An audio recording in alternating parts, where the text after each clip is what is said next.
Bishop Mar Thomas തറയിലുമായി കൂടിക്കാഴ്ച നടത്തി വിദ്യാഭ്യാസ വകുപ്പ് മന്ത്രി വി ശിവൻകുട്ടി. ചങ്ങനാശ്ശേരി അതിരൂപത ആസ്ഥാനത്തെത്തിയാണ് ബിഷപ്പുമായി മന്ത്രി ചർച്ച നടത്തിയത്. ഭിന്നശേഷി സംവരണ നിയമനത്തിലുള്ള മാനേജ്മെന്റുകളുടെ ആശങ്ക പരിഹരിക്കുമെന്ന് മന്ത്രി വി ശിവൻകുട്ടി പറഞ്ഞു. സർക്കാർ നീക്കത്തിൽ പ്രതീക്ഷയുണ്ടെന്നായിരുന്നു ബിഷപ്പ് മാർ തോമസ് തറയിലിന്റെ പ്രതികരണം. ഉച്ചകഴിഞ്ഞ് 2 മണിയോടെയാണ് ചങ്ങനാശ്ശേരി അതിരൂപത ആസ്ഥാനത്ത് മന്ത്രി വി ശിവൻകുട്ടി എത്തിയത്.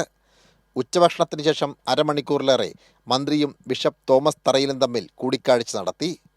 ഭിന്നശേഷി നിയമനത്തിൽ മാനേജ്മെന്റുകളുടെ ആശങ്ക സർക്കാർ പരിഹരിക്കുമെന്ന് മന്ത്രി വി ശിവൻകുട്ടി വ്യക്തമാക്കി. മുഖ്യമന്ത്രി തന്നെ ഇന്നലെ ഡൽഹിയിൽ വെച്ച് പ്രഖ്യാപിക്കുകയുണ്ടായി. ചർച്ചയിലൂടെ പ്രശ്നത്തിന് പരിഹാരം കാണും. അതിൽ ബന്ധപ്പെട്ട ആൾക്കാരുടെ യോഗം 13-ാം തീയതി വിളിച്ചിട്ടുണ്ട്. ആ യോഗത്തിന് ശേഷം പ്രശ്നത്തിന് പരിഹാരം കാണുമെന്ന് മുഖ്യമന്ത്രി പ്രഖ്യാപിച്ചിട്ടുണ്ട്. ആ വിവരങ്ങൾ ബഹുമാനപ്പെട്ട തിരുമേനിയായിട്ട് ചർച്ച ചെയ്തു. വിഷയപരിഹാരത്തിന്റെ ഭാഗമായി ഈ മാസം 13-ന് മുഖ്യമന്ത്രി ഉന്നതതല യോഗം വിളിച്ചു ചേർത്തിട്ടുണ്ട്. സർക്കാർ നീക്കത്തിൽ പ്രതീക്ഷയുണ്ടെന്ന് ബിഷപ്പ് തോമസ് തറയിൽ പറഞ്ഞു.